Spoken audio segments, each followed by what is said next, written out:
অ্যাকাউন্টে তো এত ব্যালেন্স নেই। আপনি হচ্ছে আপনার অ্যাকাউন্টে ব্যালেন্স আছে 50,000 টাকা, আপনি চাইলে 50,000 টাকা উঠাতে পারবেন, কিন্তু আপনি তো 70,000 টাকা চেক নিয়ে আসছেন। আমার তো এখন আর্জেন্ট 70,000 টাকাই লাগে।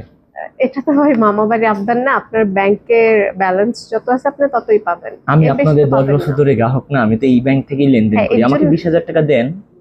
না না, 20,000 টাকা তো আর এমনি এমনি আপনাকে দেওয়া যাবে না। আমার অ্যাকাউন্ট থেকে দিব নাকি ওনার অ্যাকাউন্ট থেকে দিব? না, আমার অ্যাকাউন্টেই তো আগে আমি পরে সেটাই তো, অ্যাডজাস্ট আপনার করে দিব। অ্যাকাউন্টে নেই।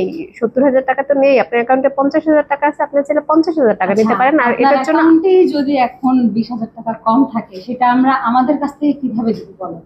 আপনারা কোনোভাবে দেন, আপনাদের না, গ্রাহকদের এটা দেওয়া তো উচিত না? এই গ্রাহকদের তো দেওয়া উচিত, কিন্তু গ্রাহকের অ্যাকাউন্টে তো সেই ব্যালেন্সটা থাকতে হবে, সেই ব্যালেন্সটাই তো নাই আপনার। আমি 3 দিন পর আপনাদের ডিপোজিট করে দিব। তাহলে 3 দিন পর আপনি টাকাটা তুলেন। আমার তো এখনই লাগবে টাকা।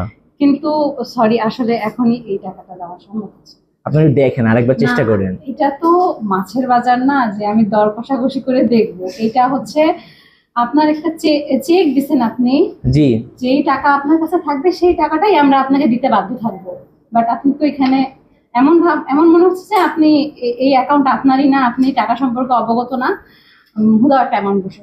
আরে না, আপনি ম্যানেজারের সাথে কথা বলেন, ম্যানেজার আমার পরিচিত।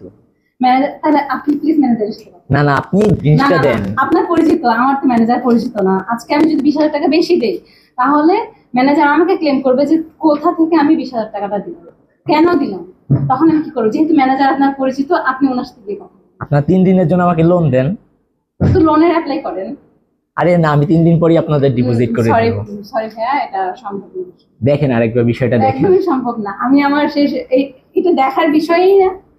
একটা ড্রেস কিনতে গেছেন আপনি, ড্রেসটার মনে করেন কিনা দাম পড়ছে 20 টাকা, সাপোজ ধরেন 20 টাকা কেনা দাম পড়ছে, 30 টাকায় আমি বিক্রি করবো, 25 অব্দি আমি আপনাকে দিতে পারবো। এটা হচ্ছে আমার মানে দর কষাকষি করে 25-এ আসছে, কিন্তু আমি আপনাকে এটা 19 টাকায় দিতে পারবো?